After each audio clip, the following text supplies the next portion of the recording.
Welcome into Sports Memos Betting Podcast, college football, every game on the board, segment number 2 with Mid-Major Matt. Mid-Major Matt, welcome to the pod. How are you? Doing well, Drew. A fascinating card, and we're going to be talking about, during this thing, one of the most fascinating games I've ever seen on the college football card, coming up a little bit later on. Fascinating game you've ever seen. I can't wait for that, Mid-Major Matt. So we're breaking down 131, 132 down to the Fresno State game. If you're following at home, that is 163, 164. So a bunch of games on segment number 2. Then we'll have Robbie Vino in, and then Teddy Covers to finish off the college football every game on the board podcast. So we're going right down the line here. 131, 132 down to 163, 164. And at the end, we will have a special segment of FCS football games, which Mid-Major Matt also is a bettor in. We got 9 a.m. Pacific kick here, 12 noon Eastern. ECU, the Pirates, at UConn, the Huskies. We got 66.5 the total here, Matt. 14 in the hook. That's what ECU is laying in stores. Well, let me tell you, we all know how bad UConn is, but I'm never going to lay this many points with East Carolina because they're not very good either. You look at them, they've lost 5 straight games. They have not shown a lot of propensity for a lot of offense. You look, Darius Penix, the running back's been out since game 2. They've been trying to replace that, and he hasn't been good. They have a guy, Cortez Heron, who is also part of their offensive line. He's been out since game 4. Coach Houston talked about in the post-game press conference last week, 2 weeks ago when they played, that he really enjoyed their run game and he wants to get back to the run game. But then again, you got UConn. Steven Krajewski, who's one of their quarterbacks, he's been cleared to practice and to play. He's been out since late September. There's no word on where he'll be in the depth chart or anything like that. But look, none of these guys are very good. Defensive end Kevon Jones has been suspended for the final 2 games. He was 5th in tackles, 3rd in sacks. I mean, UConn's playing out the string right now. They've shown me absolutely nothing since that UMass game that it says that they're going to cover anything. But are you really going to lay 2 touchdowns with a terrible team in ECU either? This one's a complete pass. What about the over? Both. If there is a plus for UConn that I have noticed in the past, Mid-Major Matt, is their quarterback's sort of mobile. He can throw it. They throw it down the field a pretty good percentage amount of the time. In ECU, it's a team I haven't really bet all year long. But looking at their past scores, they can score the football as well. 66.5. Do you think that's reachable? It's reachable, but then again, you also have, for as good as they were at UMass, where they scored 56 points, the games around it, they scored 3-10, 17, and 7. So, like, ECU's defense isn't good, but not. So this is one of those cases where the defenses aren't good, but the offenses aren't very good either. I know ECU has scored a ton of points as of late, but SMU's defense has proven faulty. Cincinnati, who knows what's going on with them? So if you had to play anything, I'd lean to the over. But as we talk about on this part of the podcast, there's a ton of games, and you could simply pass this game over, especially at noon. All right, Matt, good start there. On to the next one, BYU at UMass. Talking about the UMass men here, Matt. It's always a fascinating handicap. You know, I don't think they are the worst. I think Akron is the worst, but bottom 3 team in Division I football, FBS, excuse me. We got 40 in the hook. That's what BYU is laying on the road here. 69 the total, Matt. So BYU's been pretty good lately. I've watched the last couple games. I was very impressed with them against Liberty 2 weeks ago in a game that saw a Liberty team that we figure was going to get outclassed play pretty close to BYU. They kind of know who their quarterback is right now. Zach Wilson, it looks like it's going to be atop the depth chart because Romney's dealing with a foot injury. Jaron Hall's had the concussion problem. If you want to take a look at this, maybe look at the first half. Joe Critchlow is their backup quarterback, most likely at BYU. He's the 4th string guy, and they may look to get him in, especially since Zach Wilson's not 100% healthy, and they've got the road trip to San Diego State coming up next week. So maybe a look at BYU. We also don't know about their running back, Lupini Katoa, who's dealing with a concussion, and their wide receiver, Oliva Hifo, who had a freak accident, which is what the coach referred to it as, a freak accident in the pregame warm-up. So we don't know about either of these 2 guys' status. Here's a stat for you. UMass has changed quarterbacks in games 6 times this season. Only 3 times they've played the same quarterback from start to finish. They don't know who's going to play under center. They're absolutely hideous. It's their last game of the year. I think these kids just want to go home. So maybe look at BYU in the first half, and that way you're not depending upon a 3rd or 4th string quarterback and a bunch of backups to try and get the cover there. Yeah, I like where you're going with that. And you bring up the UMass quarterbacks. One of their quarterbacks, Matt, is like 5'8". Have you seen that? I think it's the Brito kid, I think. Yeah. Because And Randall West is quite the opposite. He's a big lefty. He's actually athletic looking, but like nobody can run this offense very well. So yeah, it's first half or nothing here for me. All right, good stuff, Matt. We got Temple at Cincinnati up next. Looks like 10 in the hook. That's what the Bearcats are laying at home. 45 the total in Hibbert. Temple's a very good team. I don't understand this constant fascination for Vegas to undersell Temple. Mm-hmm. You go back, you look, they were a 6-point underdog against Tulane. It actually opened at 4.5 and went up to 6. People wanted to bet against them. Temple has been a very live dog at home. They go down to USF. They were only a slight favorite or a slight dog in that one, depending upon when you got the number. USF is terrible. Granted, they were an underdog against UCF, and that was, of course, the reason why. They had that little brief blip on the radar where they couldn't stop SMU or UCF. They played Maryland and beat them back when Maryland was good. So I don't understand this underrating of Temple all year long, but I think I want to take advantage of it. Look at Cincinnati the past couple weeks. They beat USF 20-17 on the road. USF can't run it, can't stop anybody, and can't do much on offense, and they nearly lost that game. Go back a couple more weeks. They almost lost at East Carolina 46-43. Giving up 43 points to East Carolina, that's not very good either. The Ritter kid, they seem to think that he is not 100%, the quarterback for Cincinnati. His mobility has given Temple fits in the past, but then again, Temple's also dominated this series. I don't know if this is a trap line, but this is, I think, one of my favorite plays in this section is taking Temple plus the points because they've got the better defense. They've got a better offense. Russo, when he's on, is really good. Centeo has come in and given them a different look at quarterback every 3 or 4 drives. So I think Temple may actually be the better team in this game, and you're getting a bunch of points in a situation where I think they could actually win outright. Cincinnati's defense is pretty good. I'll give them that, Matt, but I'm with you. I mean, Cincinnati of late has not been very good. Temple has been underrated, and you brought up SMU and UCF, and it did get away from them. But Cincinnati, athletically speaking, on the offensive side, isn't to UCF and SMU's playmaker potential. So it doesn't scare me as much there. I'm with you. I think Temple's the side, man. Right. Warren's a really good running back, but if you stack the box against him and force Ritter to beat you, then they're kind of stuck a little bit. And I just, Temple, look, they're very capable of laying an egg in this game. But if you look the last couple of times they've met, Temple beat them in overtime 24-17 last year. 2 years ago, Temple beat them in Cincinnati as a 2-point dog, 35-24. I just think it's a good matchup. I think Temple will try and grind the game out with Ramon Davis now that he's healthy. They've got a solid group of backs, and I think that they can, Temple's got a lot to play for. If they win, and then they beat UConn the last game, and Cincinnati loses to Memphis, then Temple represents the East in the AAC championship game. So there's still a lot to play for. Interesting. Okay, good stuff, Matt. We got TCU at Oklahoma up next. 65 the total. Sooners laying 18 points in Norman. So this is the classic case of what's Oklahoma's mindset like after last game? I mean, they came back. They got the win. They should have the momentum on their side, but we don't know about CeeDee Lamb. He's a big part of that offense. They got away with it against Baylor because I'm not a big believer in Baylor's defense. They won't have Grant Calcaterra for this game. They've already ruled him out for Saturday. Oklahoma's clearly the better team, but I don't know what their motivation is. I don't know what their head's at. Of course, they got to win to keep getting themselves in the playoff positioning and things like that and keep looking good in front of the committee. On the TCU side, they're going to be without cornerback Jeff Gladney for the first half due to targeting. Well, you need all your corners when you face Oklahoma. Then in his place, they got 2 first-year guys who are going to play. The freshman linebacker this week, Jacoby Simpson, entered the transfer portal. He's like the 3rd or 4th guy to enter the transfer portal in the middle of the season. Now, granted, he only played special teams for 7 games, but that's still telling me something like, why are these kids transferring mid-season? It's not like TCU's that bad. I consider maybe – I actually don't know where to go in this one because if you could tell me Oklahoma's focused, they win this game rather easily. But if they're still thinking about last week, maybe TCU hangs around a little bit. Matt, next game up, heading to the Sun Belt, we got Troy versus Louisiana Lafayette. The Raging Cajuns laying 14 at home, 70.5 being the total here, Matt.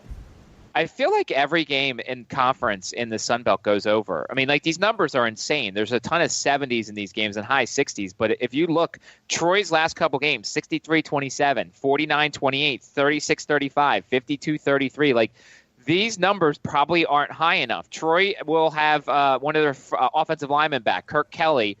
He's missed the last 2 games. But this is a Troy team that's not in the usual situation. They're not playing for a Sun Belt a berth in the Sun Belt championship game. They have. I don't even think they control their own destiny. I think they need a ton of help if they're even going to make it. Lafayette, we know what they want to do. They want to run it. They got that group of backs that is just absolutely incredible. They will get back a key cornerback, a senior. He missed last week. He is a really key piece. If you read a lot of the articles, they're very happy about having him back. But they are not going to be without Zion Hill, who's a defensive lineman. He's doubtful. The starting right tackle is up in the air, his status, because he's missed the last 3 games with a groin injury. Lafayette at home's not a bad bet here. They just want to run it. But Troy, they've got a really good offense. The over might be worth a look here, or probably nothing in this one. Heading to your neck of the woods, mid-major, Matt. Liberty at Virginia. We got 54.5 being the total. Looks like Virginia laying 17 in Charlottesville. So here it is. This is it. This is, to me, the most fascinating game of the card all weekend because there's so many things to consider here. First off, we'll take the Liberty side. Liberty needs one more win for bowl eligibility because they beat 2 FCS teams. They're coming off a bye week, but this is also their 4th straight road game. They want to go and they want to beat up on the big brother of the place. And we've seen their offense. Look, Stephen Calvert, Antonio Gandy Golden. It's one of the best combos in America. But their defense isn't ready enough for a UVA team yet because we've seen them struggle against BYU. They don't have the speed. They don't have the size yet to match up with these Power 5 schools. Go all the way back to week 1. They got shut out by Syracuse. Now, granted, it wasn't a great Syracuse team, but they're not ready for Power 5 action yet. But, Drew, this is the most important thing. Virginia's got Virginia Tech next. If Virginia Tech beats Pittsburgh, it's for the Coastal Championship in Charlottesville on Saturday. They've got a long losing streak to their rival Hokies. They need all hands on deck. Guys like Joe Reed, who 2 weeks ago they took away kick returning duties because they wanted him just to play wide receiver. Hassis Dubois is a little banged up. We know Bryce Perkins has been dinged up a little bit throughout the season. The fascinating thing is, how much does UVA play their starters? Will they play at all? And if they get out to a lead, when will that lead come? Will it be quick? Will it be a first quarter, second quarter thing? I'd tell you to take the first half, but if it's, there's just so many variables to this matchup here. The over's worth a look because I think Liberty will score some points. But if Virginia keeps their whole defense in the whole game, maybe not. Their secondary is ridiculously banged up right now. They've lost like 5 or 6 corners and safeties for the season. So you figure Calvert should be able to do whatever he wants, but once again, who knows who's going to be healthy, Drew? So, there's so many factors to consider. Bronco Mendenhall laughed when someone asked him this week, will you sit guys? He said, no, we got to play every game. We got to play like we're going to win. That's his public face. What's he saying behind closed doors? Is Bryce Perkins going to sit it all? So, the angle here clearly is Liberty, but if Virginia plays their starters all game long, they're way better than the Flames. So talent-wise, you think that there's that big of a step up from Virginia to Liberty? Because I don't know. Watching Virginia, man, they kind of show up sometimes, not others. It's not really like Bronco Mendenhall. The teams that I've seen him coach in the past, I've kind of been burned on Virginia a couple times. And to tell you the truth, Matt, I don't do that well looking back at my past records with, Power 5 teams going up against Group of 5 teams where there is a talent disparity, but yet the motivation is there. I just think it's a very difficult handicap. Do you usually get involved with these type of games? Well, I would normally get involved with this one because, as you said, it's my neck of the woods, and this is a matchup that I know a lot more about. Ironically, actually, today I talked to Buckshot Calvert, had him on my radio show, did an interview with him. So he's a guy that I kind of got to know a little bit more and talk to him about his season. The step up in class here for Liberty, they lose 24-0 to Syracuse. They gave 44 points to Rutgers. How many weeks does it take a Rutgers team to score 44 points over a normal season? So, they let Rutgers move up and down the field on them. But as I said, is Virginia going to go with a run-heavy game plan? Is it going to be Wayne Talapapa a lot so they keep the stuff down on Bryce Perkins? But if you're going to just do a lot of run heaviness, then play Brennan Armstrong, the backup quarterback, let him get some reps. It's just there's so many variables here. They need all hands on deck because, as we know, Tech is really hot right now. And if they beat Pitt, they're going to be really confident going into Charlottesville on Saturday. In some ways, this is honestly the worst possible game that Virginia could have before the big rivalry game. And Matt, we're talking with mid-major Matt here at ESPN Richmond, Matt, right? And what time's your show on? 3 to 4 Eastern time. And, today we talked to Buckshot Calvert. And he talked about actually the thing, because over his career, he's been an FCS guy who was in an FCS conference, went FCS independent. Now he's FBS independent, but still had an FCS heavy schedule. This is like the first year that they've actually had an FBS heavy schedule. And he's talked about, like, the fact is you could tell the speed, the size, the ability of the players that they're playing on a constant trek here. Like, he's noticing the difference here. Now, he's had a really good season, but I'm just saying, look at the games where they've taken the step up, and you've noticed the defense isn't fast enough. The offense has struggled a bit at times. So if I was to say anything, if without anything else, I would consider Liberty plus the points, because I think Virginia's mind will be on next Saturday. But if Bronco Mendenhall uses this as some sort of warm-up game for the Virginia Tech contest, and they try really hard, then I'd consider Virginia in the first half. So, like, you see the angles here that there are in this game. Did you ask him anything about his first name being Buckshot? Okay, so Buckshot is actually his middle name. His first name's Steven. His father gave him the nickname Buckshot as his middle. It's actually his middle name. And when I called him before the interview to set everything up, he answered the phone Buckshot, and so that's his middle name. And that's what was given to him by his father. And he told the story. I forget completely what it was, but he knew that his son was going to play football, and he wanted to have a name like this to stand out from everybody else. Yeah, no, it makes sense. That's a good one. Also, whenever, not necessarily with him, but whenever you're interviewing college football players or NFL players, do you ever get the sense that they know what the point spread is, or do you ever just plain ask them about the point spread? I don't know if the college kids do. I definitely think the NFL players do. I mean, I haven't really asked them as much, because you always ask them about, like, hey, so-and-so is disrespecting you. Like, hey, ESPN picked against you. Like, oh, yeah, we know that sort of stuff. So, like, if they're watching NFL, ESPN, and NFL Network all the time, and with all the point spreads that are up there, they have to know. College, maybe. College Game Day is starting to do spreads more, bad beats on SVP, Sports Center. So, like, I think some of them are savvy enough. It's kind of like the kids who know bracketology and spend a lot of time on that in February, whereas the other kids are like, yeah, I don't care. I just want to play. Good stuff. Mid-Major Matt. And, guys, check him out at sportsmemo.com. The coupon code MMM29 gives you his 3-day all access at sportsmemo.com. Every play he releases in every sport.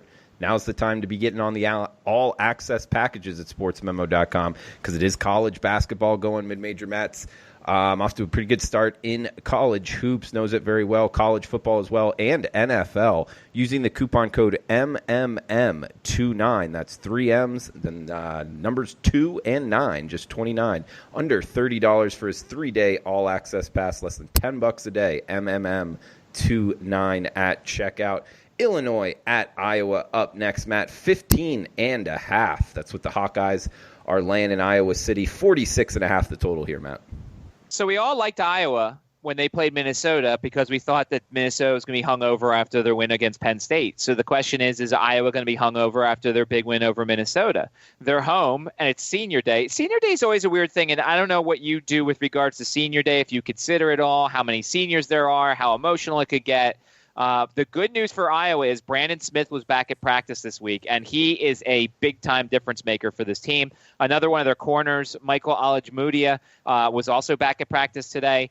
And I also wonder, did the bye week hurt Illinois' momentum? They've won 4 straight games. They're bowl eligible. They were playing great, and now they have a bye week, and you wonder if maybe the momentum breaks up a little bit. I don't know. So I'm not touching this game. As I said, usually the Big Ten's not my specialty. I'll just give you the information I know that I would consider. But how do you handicap Senior Day? Do you throw that in there at all? Yeah, if it's a senior-laden team, I do. I also, researching these games like Baylor. It's Baylor's Senior Day, and was talking about that on the videos today, Matt. In Baylor, hearing the quotes from Matt Rule, tough. The seniors are in it. That type of stuff. I think it does matter, because nobody wants to lose their last game, at home in front of their home crowd of their whole college career. So I do factor it in those. But, in terms of teams that have kind of quit on the season, like a New Mexico Lobos team, I wouldn't put too much into their Senior Day. Yeah, certainly. If it's like UMass, it's their Senior Day. I mean, I think the guys will be ready for the seniors to graduate. So yeah, it makes a difference. I'm just saying more Iowa coming off a huge win, Illinois with the bye week stuff. There's some things to consider for this one. But Brandon Smith coming back's huge. Iowa's offense needs that dynamic piece, and certainly Smith is part of that whole thing. All right, Matt. Moving down the card here, I was actually researching what the rivalry was called, but we're staying in the Big Ten. Purdue at Wisconsin, 48 being the total, 24 in the hook. That's what Wisconsin is laying in Camp Randall. I feel like the Big Ten more than any other well, okay. The Big Ten and the MAC are the two conferences, like every game they're playing for something. It's like a blade of grass, a bucket of gum, a stick of gum, a dynamite, whatever. So I'm sure you're right. There's probably some sort of name for this game. On the Purdue side, look, it's been a lost season. They've gone through 15,000 quarterbacks. They've lost everybody to injury. Although Jeff Brom was quoted as saying when asked about Rondell Moore, quote, "I'm as hopeful as you that he may play this week." We'll see. I was Googling it this morning because that quote was from Monday. I hadn't seen anything regarding Rondell Moore practicing. Lorenzo Neal's another guy who they're hoping to get back to practice this week. But Wisconsin just beats up on bad teams. Wisconsin doesn't take any pity on you for what they do. Wisconsin's not going to have a defensive tackle, Bryson Williams, for the second straight game, but they are going to get back a true freshman corner who's played some things. Wisconsin just has a lot to they just steamroll bad opponents at home. And so, I would lean to Wisconsin in this one, but this is a no play here. My favorite one, Matt, is the Old Oaken Bucket. That's Minnesota and Michigan? No, good guess. Indiana and Purdue. Oh, wow. Yeah, and it's probably an Old Oaken Bucket with, a hole in it, probably. Yeah, no, some of these are great in the Big Ten. The Land Grant Trophy, Michigan State, Penn State. We got the Freedom Trophy, Nebraska and Wisconsin. Old Brass Spittin', that's Indiana and Michigan State. Wow. Okay. Yeah, but that Old Oaken Bucket, that's a good one there, Matt. But we'll continue down the list here.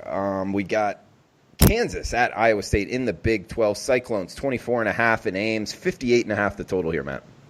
I almost took Kansas last week, and then I remembered it was Kansas because, this is not your daddy's Kansas. They actually are playing better, but now it's kind of – they had that brief stretch where they started figuring things out. They came off the bye week. They had the new offensive coordinator scored 48 against Texas. Now, granted, it was a loss, but they scored 48. Then they scored 37 when Texas Tech pulled a Kansas at the end of the game and had an awful play. Since then, Kansas scored 10 against Kansas State, had the bye week, scored 13 against Oklahoma State. I feel like that whole momentum thing is kind of petered out on that side. Puka Williams is good. Carter Stanley, a quarterback, is not terrible. On the Iowa State side, look, there's a lot for them still to play for. They've got to be feeling good after that win over Texas last week. I like Brock Purdy, the quarterback. They've got a safety, Greg Islesworth, who's been playing through a ton of injuries. He's got a shoulder injury that he's been playing with through September. It's a big number for a reason. I would look at the over if you believe that Kansas can rekindle the offense because their defense is not stopping anybody. Iowa State could score 40 or 30-something. And if you think Kansas can carry the load a little bit even, then the over is probably worth a look here. Matt, interesting handicap up next. Minnesota off the loss. Are they bounce back at Northwestern? We're seeing 13 or 13.5 mostly. That's the Golden Gophers laying on the road. 39.5 the total here, Matt. Oh, I thought the 13 was the total for this game, considering it's involving Nebraska, Northwestern. So this week, Pat Fitzgerald actually was asked about the quarterback production and kind of got fed up a little bit. Here's some stats for you. First off, Hunter Johnson could be done for the season.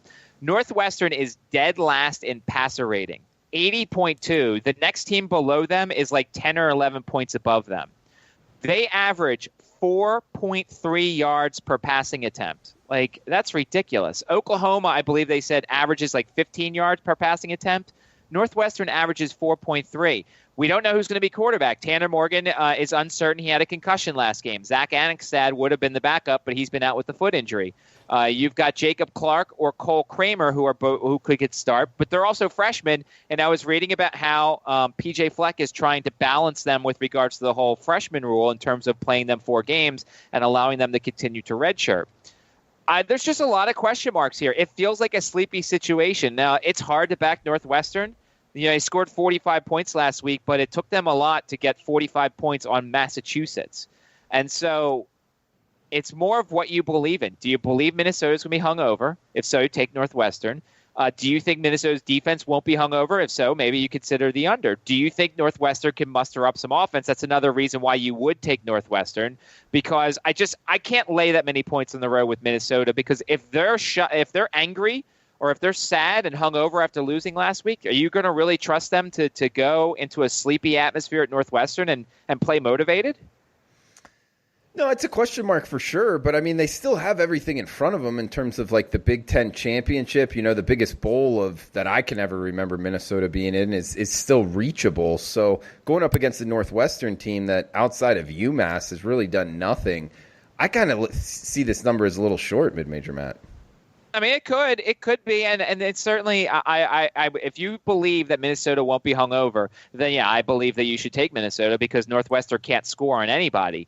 But it's just the whole thing of, you know, PJ Fleck has done such a good job with this team, and they got all this smoke blown up their rear ends, and then all of a sudden they lose that game, and it's like, okay, he's got to get them and tell them that they do have a lot still to play for, that they can get in the Rose Bowl, that they can get in some of this other stuff.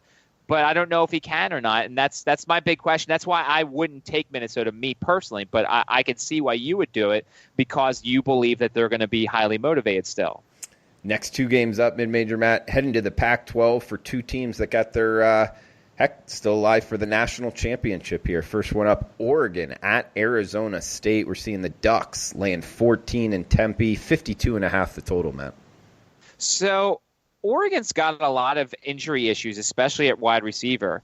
Micah Pittman broke his arm against Arizona. He's going to be out for the regular season. Juwan Johnson's been hurt twice. They've had guys defect. They've had other guys get banged up. Yet Oregon keeps rolling it along because, you know, they've got Justin Herbert. So, like, he's really good. Arizona State, they've got a pair of guys on the defensive line who are not going to play, George Lee and Shannon Foreman. Joey Yellen, the backup quarterback, it was back in pads and practice. They don't know if he's going to be ready yet, but This is one of those games where you almost feel like Herm Edwards has a little bit of magic left in that thing because the big rivalry games next week, of course, Oregon State from the Oregon angle, they're like, oh God, we got to play Oregon State again. Although it is not a terrible Oregon State team this year.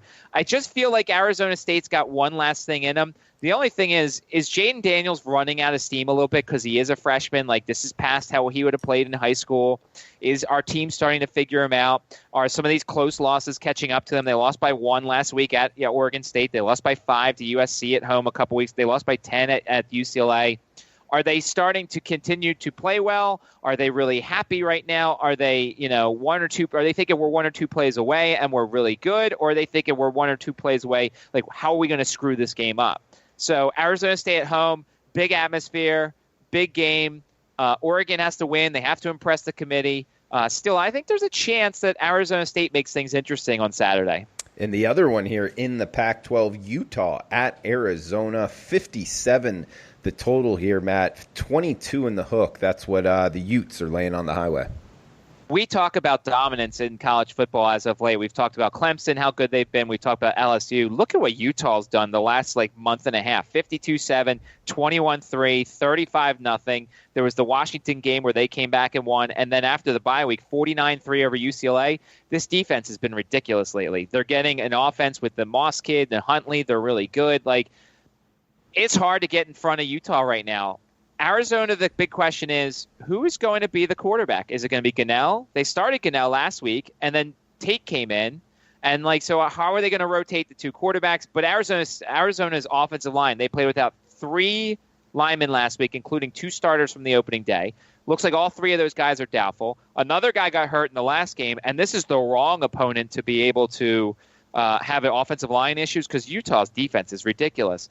I actually think the under might be worth a look. If you think Utah's defense is going to travel and Arizona's not going to score a lot and Khalil Tate may not play a lot, I think the under might be worth a look, and you just hope Utah doesn't get it all themselves. Yeah, Utah, there's been 4 games this season. Utah hasn't let up a touchdown.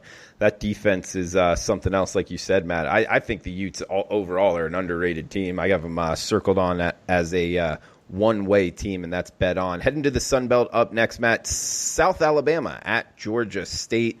We're seeing the Panthers -10 at home, 55.5 the total.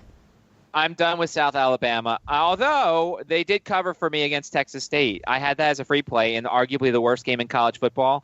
And 2 weeks ago, I had them cover at Texas State because for some reason Texas State was a touchdown favorite. Texas State shouldn't be a touchdown favorite over anybody, but South Alabama, not very good. I mean, they've lost a ton of games. Their only win this year was at home against Jackson State, 37-14. The big question for me is who's going to be under center for Georgia State? I don't know if you noticed. Last week, Dan Ellington, the stud quarterback for Georgia State, played through a torn ACL. Mm-hmm. He played with a torn ACL. They're not going to win the Sun Belt, but more wins for Georgia State gives them the all-time school record for wins in a season. There was talk of him continuing to play on the torn ACL. There was talk of taking him out and having him end his season. That's a really big thing for me because Georgia State's offense is not as good without Ellington under center.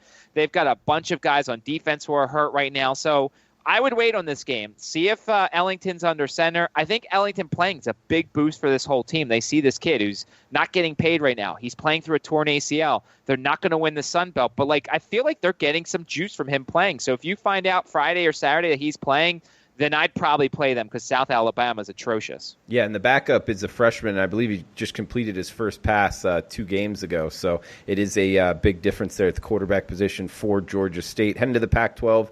Next, Matt, we got Washington at Colorado. Buffs catching 14 in Boulder, 52.5 the total, Matt.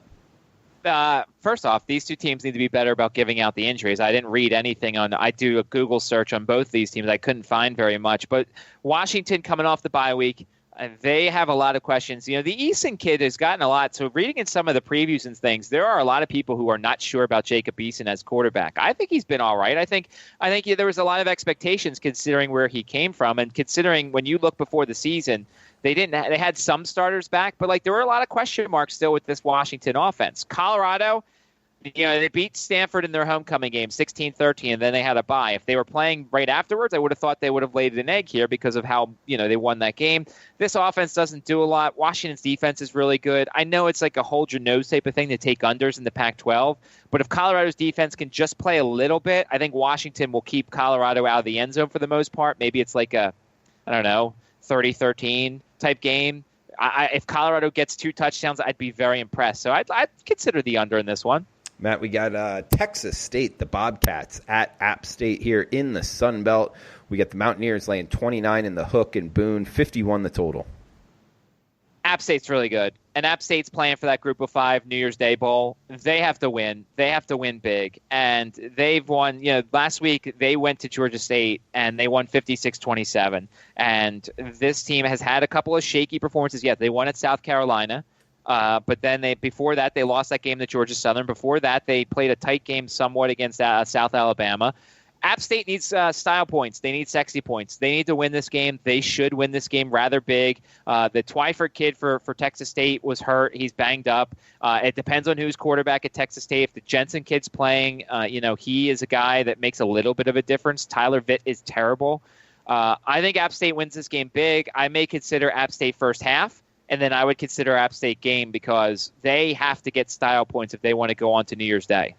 Boston College at Notre Dame up next. The Irish laying 19 in South Bend. 64 the total here, Matt. Notre Dame. So, fun stat. BC's the 7th team this season that Notre Dame is facing off a bye week. Makes a difference. Yeah. Yeah. If you look at, I love as part of my Phil Steele magazine, he always talks about who's coming off a bye. They have played Boston College, Navy, Duke, Virginia Tech, USC, Bowling Green, and New Mexico all off their bye weeks. And that makes a difference. When you have 2 weeks to prepare for this team, Ian Book's been a little shaky at times. They looked really good. I mean, I was stunned at how much they beat Navy by last week. I know a lot of people liked Navy, and I know a lot of people liked the over there. 52-20 was a very impressive win by Notre Dame. They've got the road game against Stanford next week. Notre Dame's a little banged up on defense. Shane Simon done for the year. There's a couple of guys who are status are up in the air. Braden Lenzy, the wide receiver, safety Kyle Hamilton, Javon McKinney is for Notre Dame. There's a lot of questions about this defense for Notre Dame. Boston College is going to come in and run it with the Bailey kid, with the Dillon kid. They're going to want to try and grind it out and play bully ball with Notre Dame. I think that's their only way of keeping it close in this one because remember, the Anthony Brown has been out for a while for Boston College. So if Boston College can accomplish playing bully ball against Notre Dame, a front seven that's banged up a lot, then they should be able to cover this number. That's the big question. I don't know if they can. Certainly they don't. I don't think they could stop Notre Dame if they played like they did last week against Navy.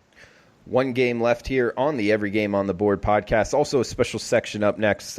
Quick rundown of the FCS games with Matt. Check them out at sportsmemo.com or on Twitter at midmajormatt at sportsmemo.com. We got the 3-day all-access pass. You'll get every play in every sport that Matt releases using the coupon code MMM29 for the 3-day All Access Pass at sportsmemo.com. Gives it to you for less than $10 a day, just $29 using coupon code MMM29 at checkout. We got Nevada, Fresno State in the Mountain West, 50.5 being the total. Fresno State laying 14 in the Valley, Matt. Fresno State might be one of the most banged-up teams in the country. 8 players done for the season, 8 others in the 2 deep who have missed one game at some point.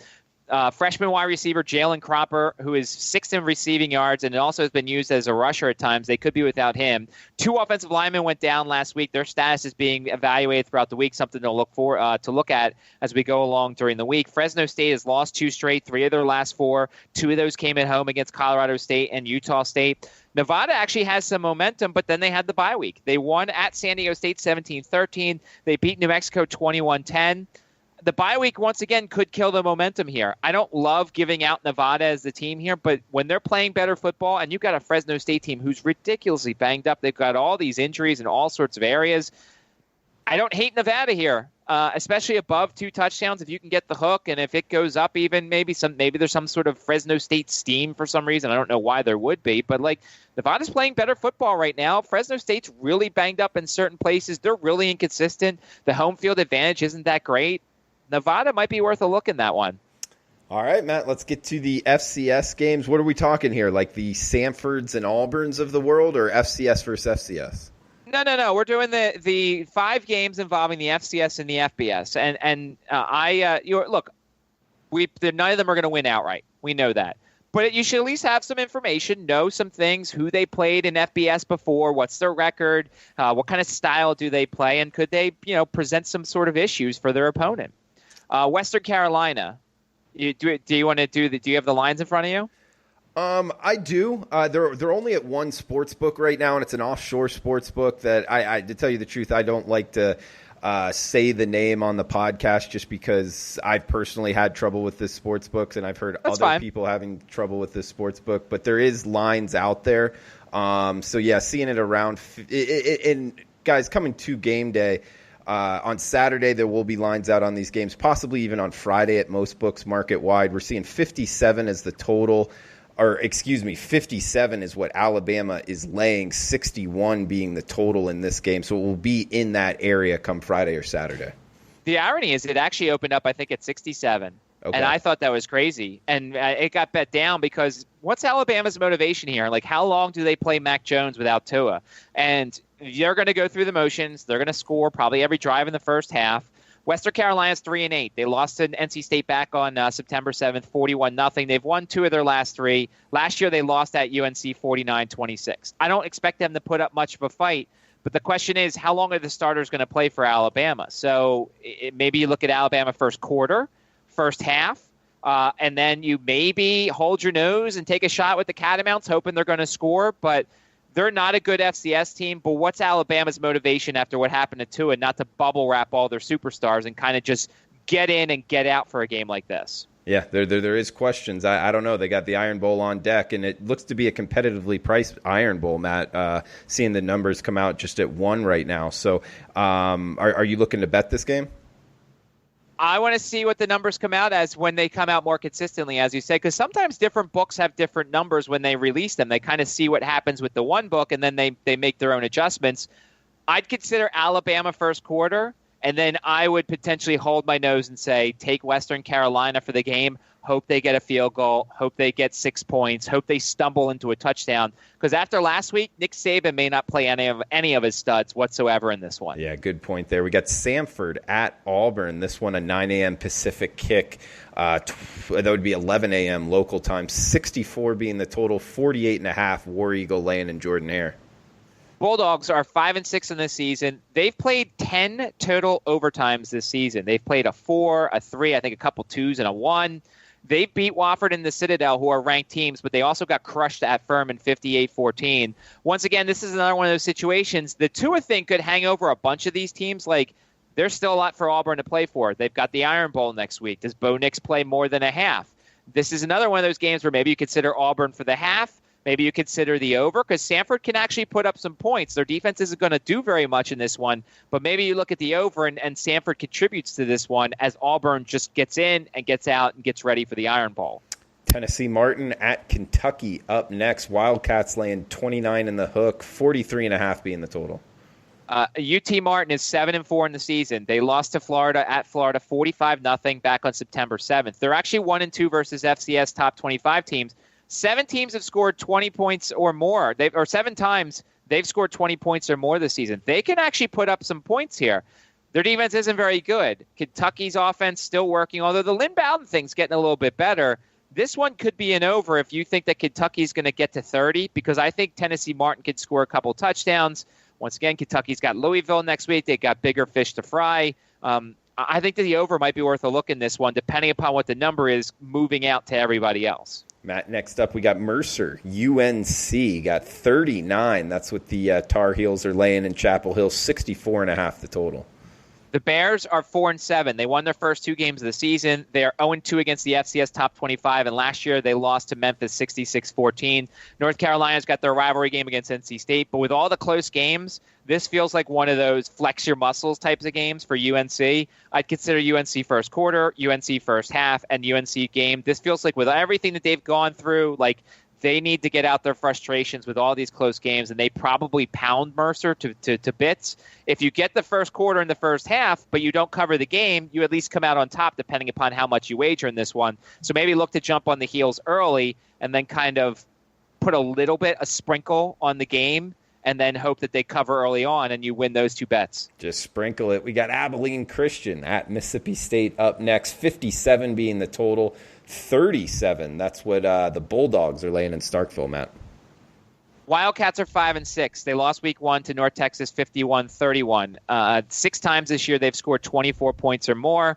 Mississippi State, I mean, I haven't paid too much attention to Mississippi State, but if they're an offense that can score a lot, this one might be an over because Abilene Christian could be able to put some points up. I'm guessing the Egg Bowl's up next week with regards to this. And by the way, let me correct one thing. I actually read my notes wrong. Tennessee Martin has held 7 teams to 20 points or less. Now, I still think that means that Kentucky's going to be able to score because they got to work some things out. Lynn Bowden at quarterback and everything. Don't love the over as much there because I misread my notes. So go back to that. But Abilene Christian, Mississippi State, now that's an over to potentially consider because once again, Mississippi State may play well in the first half. They may start playing some backups. And Abilene Christian, the Wildcats, could take advantage of it and score a bunch of points themselves. So that's the over, not the Kentucky-Tennessee Martin game. All right, Abilene Christian, Mississippi State, looking towards the over. Should be in the high 50s come Friday. So check it out, guys. If you're looking to get into little degenerate specials here. FCS, FBS football on Saturday. Mid-Major Matt, always a great time having you on the podcast. We got the coupon code MMM29 for his 3-day all access. Will include any FCS games he releases. Matt, anything else you want to throw out before we shut this down?